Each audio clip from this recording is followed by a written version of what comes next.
All right, guys, welcome on in. We are going live on Facebook, also hitting up Periscope and YouTube as well. So we appreciate you joining us, Pete Mundo of Heartland College Sports, as we get you set and recap Week 3 in the Big 12 Conference. It was, I believe, overall a very solid week for this conference. The Big 12 should be happy with how it performed as a whole, top to bottom, and we'll get to that. Of course, we are brought to you by betnow.eu. I'm using them for my Big 12 bets, which were awful last week. I understand that. You can make fun of me there. And we can use the promo code Heartland for a 100% sign-up bonus at betnow.eu. They double your money. It's a great deal. So I'm using them. I hope you will as well, and I hope your bets did better than mine did yesterday. Let's go top to bottom here in the conference. Let's start with the early games. The shocker, of course, of all shockers is Kansas. Now, they were favored in this game. I'm not stunned that Kansas went out there and got a very solid win, but I'm stunned by the 55-14 margin of victory. If you saw that coming, and if you're going to tell me you predicted that was going to happen, you are a liar. That's it. There's no one who saw a 40-point win coming for the Kansas Jayhawks yesterday. They couldn't beat an FCS Nichols team a couple of weeks back. That makes the Nichols loss look even worse. It makes it look even worse for Kansas. The fact that David Beatty should be sitting at 3-0 right now, and let's be honest, if David Beatty is 3-0, then the fact is he could likely already have solidified himself as coming back next season. He could have, because then he'd only have to win one, maybe two Big 12 games, and you could justify him coming back as your head coach. Instead, David Beatty's got himself in a situation where he's 2-1. That's all well and good, but he's still got an FCS loss hanging over his head, and it's still going to be touch and go with how it goes here in the Big 12. If he still gets blown out by 30, 40 points in most of his Big 12 games, forget it. He's done. But had he been 3-0, and all he had to do was at 3-0 was to beat an FCS program. Yes, it's a Nichols FCS program that was in the FCS playoffs last year. But it still just drives me nuts that this guy should be sitting at 3-0 right now. Now, I think that game yesterday says a lot about Rutgers. Rutgers looked like a team that quit yesterday. That's what it looked like. This is an embarrassing situation for Chris Ash to get blown out by 40 points by Kansas. It really is that bad for this team that they got blown out yesterday. But all in all, you got to be happy with how things went for Kansas if you're a Jayhawks fan. Now, Joey Galloway, if you know Joey Galloway on ESPN, this is a guy who said last year he thought Baylor was going to win the Big 12.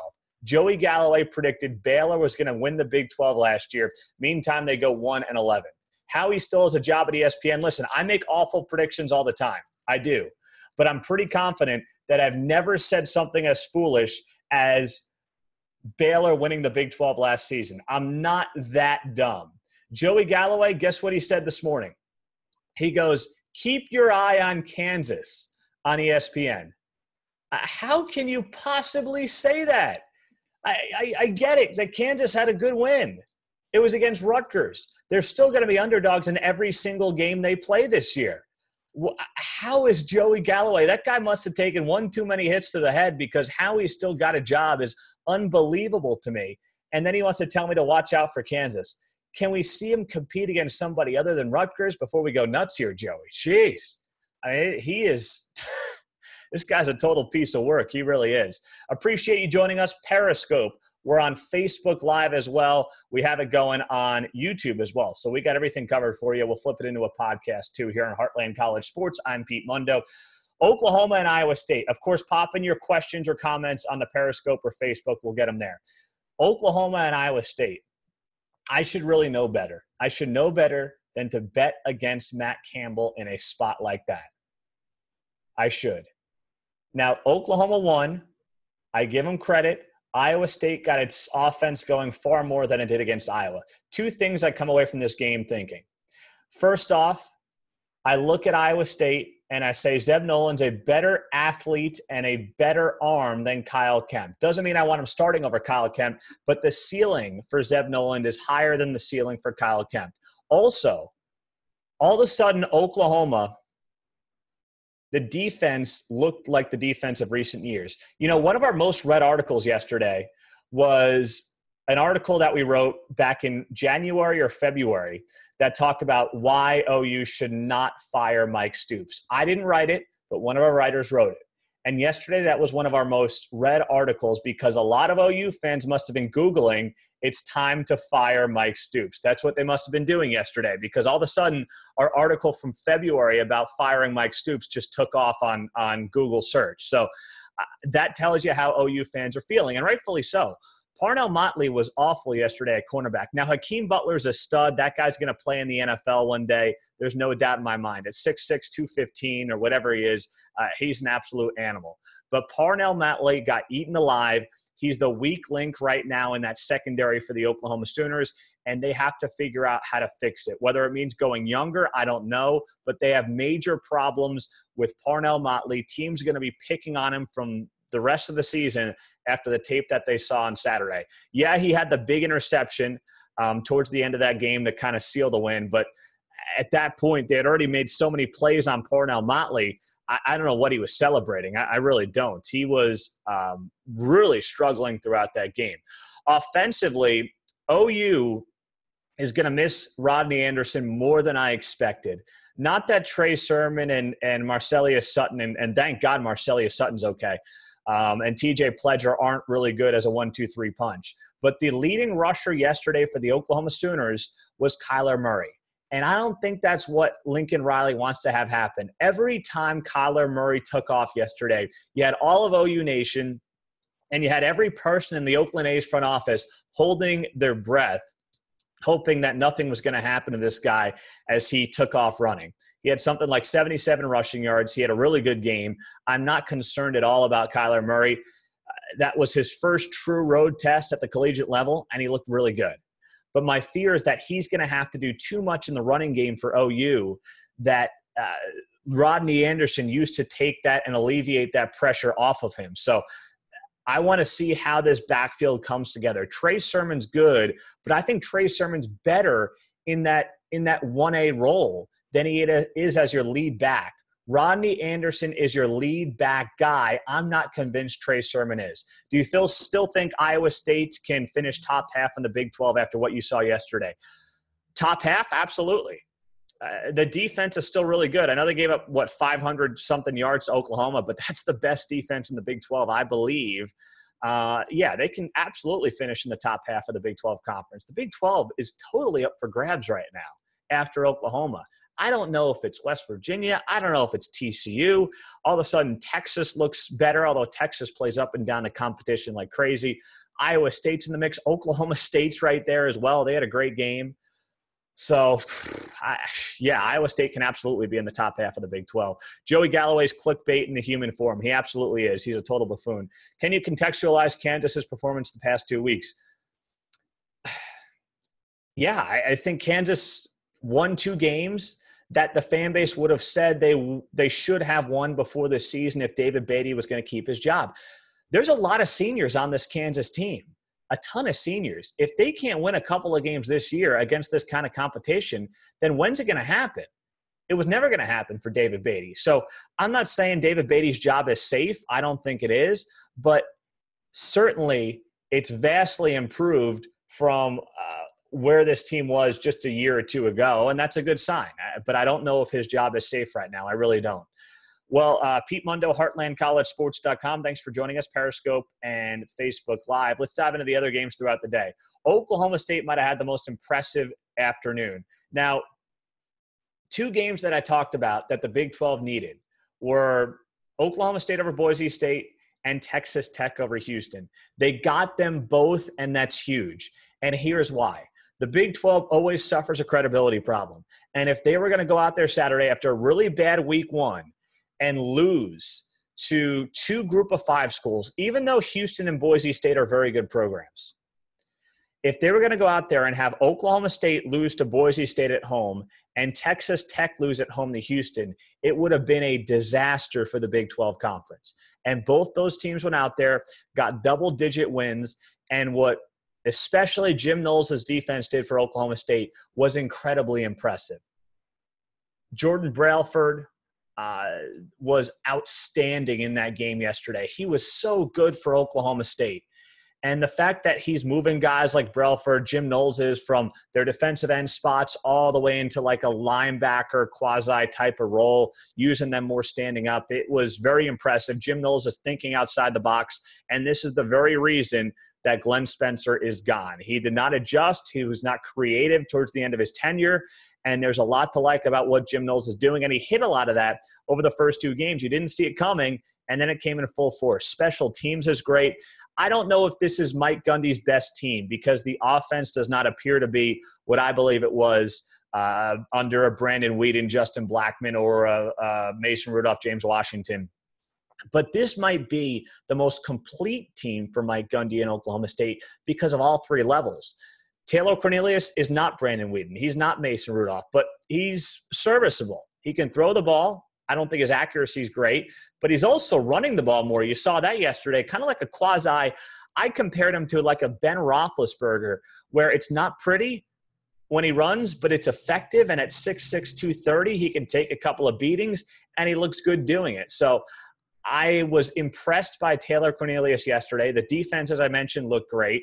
And then also, don't forget about the fact that the special teams had a couple of block punts. Now, maybe that's just as much on Boise State as it is credit to Oklahoma, but give them props where they can pick them up because the special teams looked really good. So in all 3 levels, all 3 phases, as the experts say, this might be the most complete team for Mike Gundy, and justifying the fact that even without the star players, this Oklahoma State team is not going to be winning 5 games this year. They have really good talent on both sides of the ball, and Oklahoma State fans should be really excited about what's to come. Questions from you on Facebook Live. Will West Virginia missing a game hurt them by the end of the season? There's just no way of knowing. I don't think the rest is going to hurt them against K-State this week. I think K-State's, even with that big win yesterday, not a very good team. And not having that win against NC State is not going to hurt them in the resume department, I don't believe, by the end of the season. And I don't think the committee should hold a canceled game due to a hurricane against them. I don't think that's at all the right way to do it if you're the College Football Playoff Committee.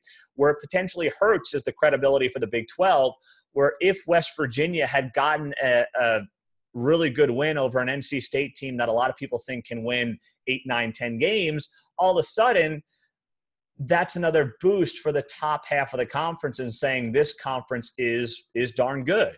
It is. Now, the Texas Tech game, the Texas Tech defense, 63-49 is the most classic Texas Tech score ever. Alan Bowman sets a Big 12 freshman record with a monster game. Well-deserved, 605 passing yards, 5 touchdowns. He looked really good. But you think about this team in general and what it is, it's the same old Texas Tech team. They're going to score 60 points, whatever they're going to put up on the board, but they're going to give up 50. And I thought this defense was going to be better. I did. Now, I know Houston has a really good offense. Kendall Briles knows how to put points on the board. I totally get that, and I can respect the offense for Houston. But it looks like it's going to be another one of those Texas Tech games, Texas Tech seasons, where they win 6 games, they score a lot of points, and they give up a lot of points. I don't know if that's what the Texas Tech fan wants at this point, if that's going to be enough to justify keeping a Cliff Kingsbury. Look at what a guy like Neil Brown did at Troy yesterday. They beat Nebraska. North Texas got a big win yesterday over Arkansas. Seth Luttrell's the head coach there. These 2 guys are going to be hot commodities. Can Texas Tech nab a Neil Brown or a Seth Luttrell? Do they want to go in that direction and start over, just get fresh? Or do they want to give Cliff Kingsbury another chance after he goes 6-6? I don't know what Kirby Hocutt's going to have to sit there and say, this is what I need to see to justify keeping Cliff Kingsbury. I don't know the answer. If he goes to a bowl game at 6-6 and wins, is that good enough? I mean, you can justify both sides of that. You really can. So it's going to be interesting to see how that plays out for the Red Raiders going forward. But this looks to me like a 500 team for Texas Tech. That's what it is. Duke crushing Baylor. This is one of the picks that I had right yesterday. I was all over Duke plus 6.5. Baylor beat 2 crummy teams. And I know Baylor fans were happy because they had doubled their win total, and that's all well and good. But let's be honest, this Baylor defense is not good. The offense is solid. Still some question marks at what you're going to do at quarterback. Is it McClellan? Am I saying no? McClendon? I don't know. I'm mixing it all up. Or is it Charlie Brewer? It's one of those two guys, and clearly Matt Rule does not have the answer yet. He's not sure which direction he's going to go. Yeah, McClendon. That's what I meant to say. But they both had their moments yesterday. They both did. And I think eventually Matt Rule is going to have to just go with one of these guys and kind of move on from there. I don't think he can keep bouncing back and forth. I don't think that would be all that good for this Baylor Bears team. But the defense is going to get eaten alive this year. They're going to be giving up 30, 40 points every game like it's nothing. K-State gets a much-needed win over UTSA. You know, UTSA had played 2 Power 5 teams in a row before this. They played Arizona State and then Baylor. They were worn down. I still don't love Kansas State, although the offensive line looked better. That's a big key for K-State. The offensive line was a mess the first couple of games, and UTSA has a pretty good defensive line, actually. And K-State's offensive line finally toughened itself up. That's a big deal, and that's a good job by them. So I'll give Kansas State some credit. Skylar Thompson, of course, getting the bulk of the action and looked good doing it. It looks like they've settled on a quarterback situation there. Long overdue for Bill Snyder. It was time to just give one of these guys a shot and move on. That's it. We're on Periscope. We're on Facebook Live. Throw in your questions, your comments as well. We can get to them, and we can have that conversation with you. Now, let's get to these night games.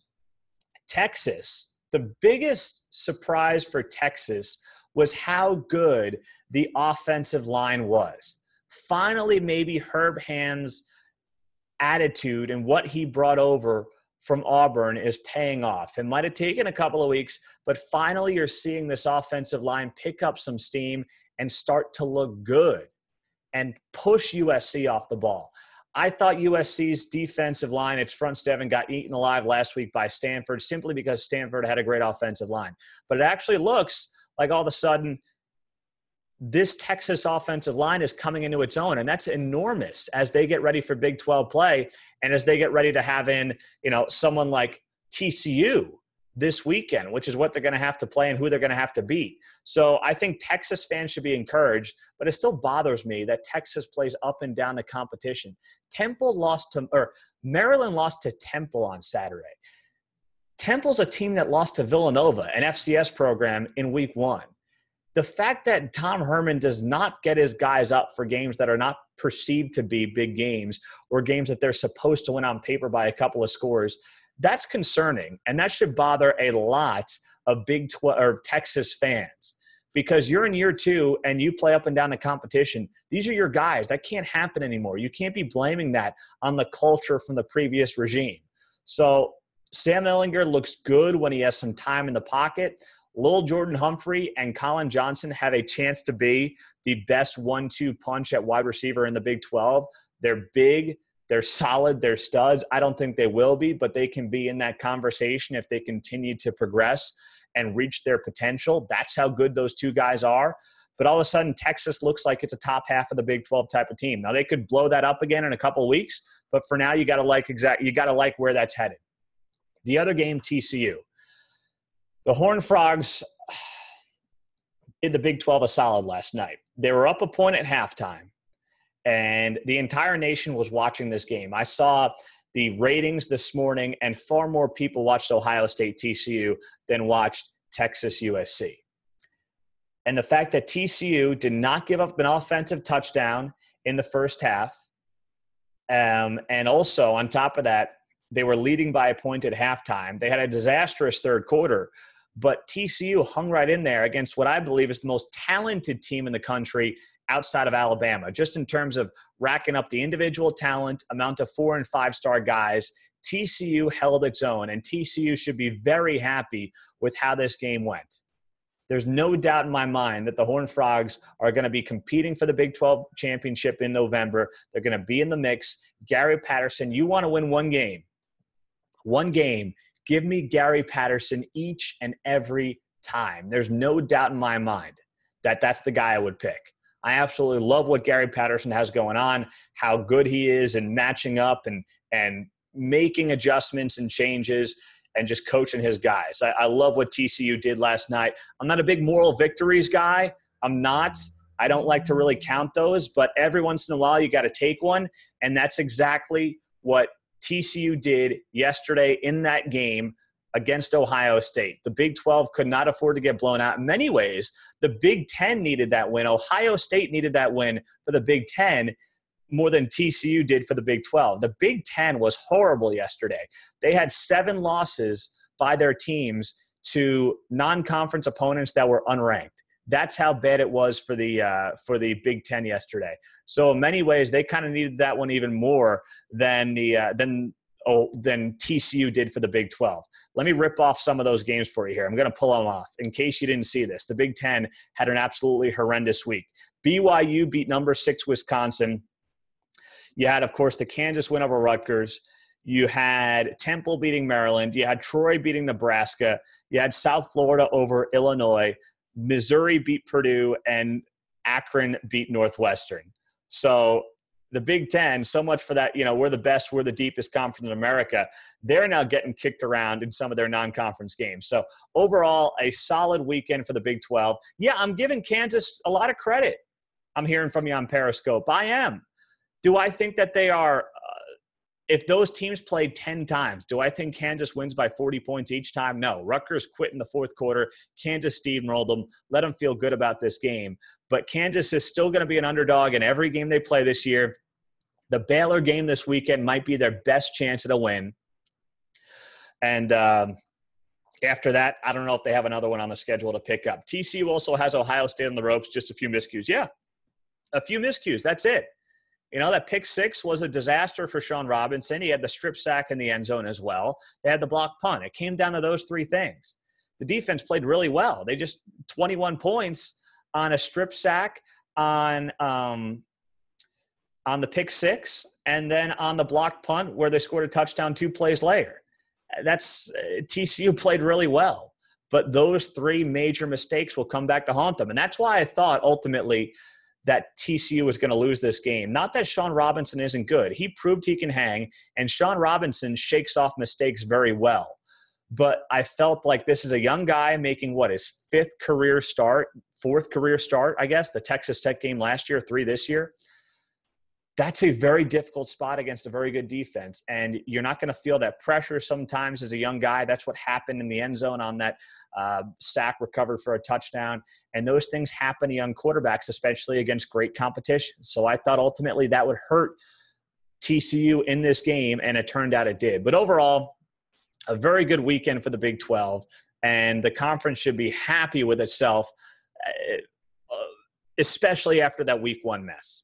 So there you have it. Any other comments or questions, throw them in Periscope, throw them in Facebook Live. We're also going through YouTube as well. So jump into the conversation if you want. If not, I'm going to sign off. We are part of HeartlandCollegeSports.com. I'm Pete Mundo, and also be sure to check us out Instagram, Facebook, Twitter, all 3 spots. We're there. Go to the site, and we'll check it out. How good is Boise State? They got a good offense, but Oklahoma State exposed them pretty well. And don't forget, the line yesterday in that Oklahoma State game moved like crazy.